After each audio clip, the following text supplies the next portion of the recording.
Monsieur, bonsoir. Oui, bonsoir. Je m'appelle Jacques Cordeau. J'arrive, ça fait tout récemment, je suis revenu à Montréal. J'ai quitté la belle région de Charlevoix.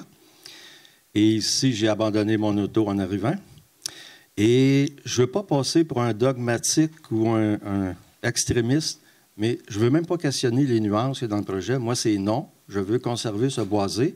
Ça fait, avant que je quitte Montréal, c'est un endroit qui me plaisait énormément.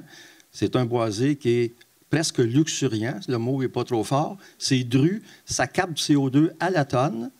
Et ce n'est pas un secteur où on peut dire que les gens vont respirer de l'air pur pour quelques années à venir.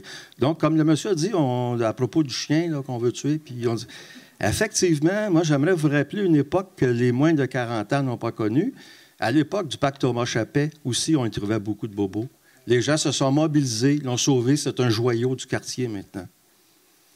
Ce que je veux vous dire aussi, à Charlevoix, je veux pas... En tout cas, je vais revenir à quelques... J'avais un plaidoyer environnemental total à faire, mais je vais vous faire quelques bribes. Le promoteur, celui-là et tous les autres se gargarisent du mot développement durable.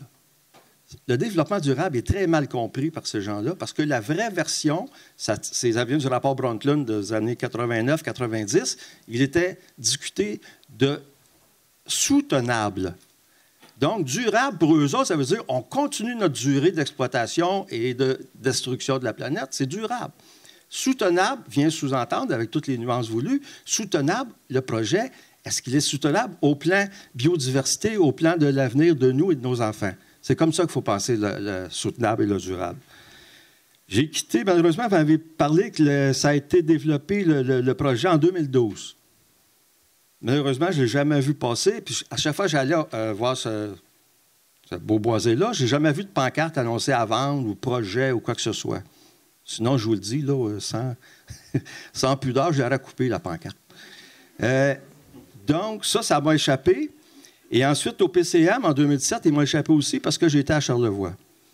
Et juste une petite parenthèse pour Charlevoix, qu'on admire le décor. Ils ont coupé 26 terrains de football d'arbres pour faire un bunker de riches appelé Club Méditerranée. Alors, j'arrive ici, j'ouvre mon journal du quartier, je vois qu'il y a un boisé qui est en danger. Alors, ça m'a doublement interpellé. Et je suis environnementaliste depuis au moins 50 ans. Depuis le rapport de Rome, halte à la croissance. Depuis ce temps-là, je suis. Alors aujourd'hui, c'est pour ça que c'est un cri du cœur. Je ne sais pas comment le dire. Je vais laisser faire mon plaidoyer. Mais rappelez-vous que l'Amazonie, on en a pleuré cet été d'avoir brûlé. On voit encore des coupes à blanc dans notre forêt boréale. On a vu 300 000 personnes pour parler de l'environnement. Puis quand est-ce qu'on prend acquis de tous ces faits-là? Non au projet. Merci.